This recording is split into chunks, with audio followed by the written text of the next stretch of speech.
CMC Ranipet নতুন বিল্ডিংটা সেখানে যাব। তবে সিএমসির ভিতরে আমরা আপনাদেরকে দেখাতে পারবো না, কপিরাইটের সমস্যা হতে পারে, যে জন্যে আমরা সিএমসির ভিতরে কোনো ভিডিও করি নাই। এই হেঁটে হোটেল থেকে বের হয়ে আমরা বাসে উঠলাম, যেটা সিএমসির নিজস্ব বাস দিয়ে আমাদের এই বিল্ডিং থেকে আবার নতুন বিল্ডিংয়ে নিয়ে যায়। আর নিয়ে যেতে যেতে যে রাস্তাটা, আসলে রাস্তার পাশ দিয়ে বেশ পাহাড় এগুলো দেখা যায়। তো আমরা দেখতে দেখতে যাচ্ছিলাম। শহরটা মোটামুটি এটা এক পাশ দিয়ে, শহরের পাশ দিয়ে হাইওয়েতে উঠে তারপর এখান থেকে আমাদেরকে নিয়ে যাবে রানীপেট, যেটা সিএমসির নতুন মানে বিল্ডিংটা, সেখানেই যাব। সেখানে আমার কার্ডিয়াকের যে ডাক্তার আছে ওনাকে দেখাবো। তারপরে উনি কোনো টেস্ট লিখলে সেই টেস্টগুলো করাতে হবে। তো সেভাবেই আসলে নিয়মতান্ত্রিকভাবে আমরা এগিয়ে যাচ্ছি। ডাক্তার দেখানোর সেই পরিবেশটা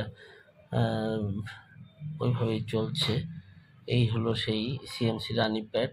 অনেক বড় জায়গা নিয়ে এই স্থাপনাটা করেছে সিএমসি।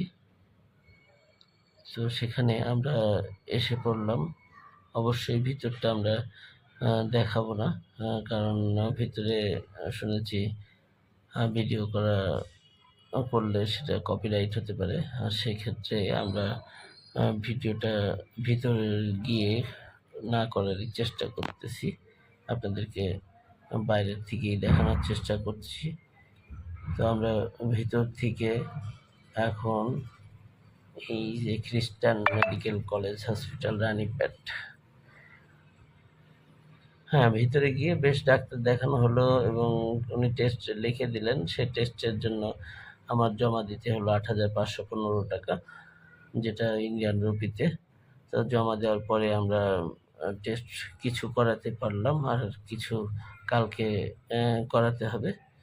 সেই অবস্থাতেই আমরা আবার হোটেলের উদ্দেশ্যে রওনা হলাম।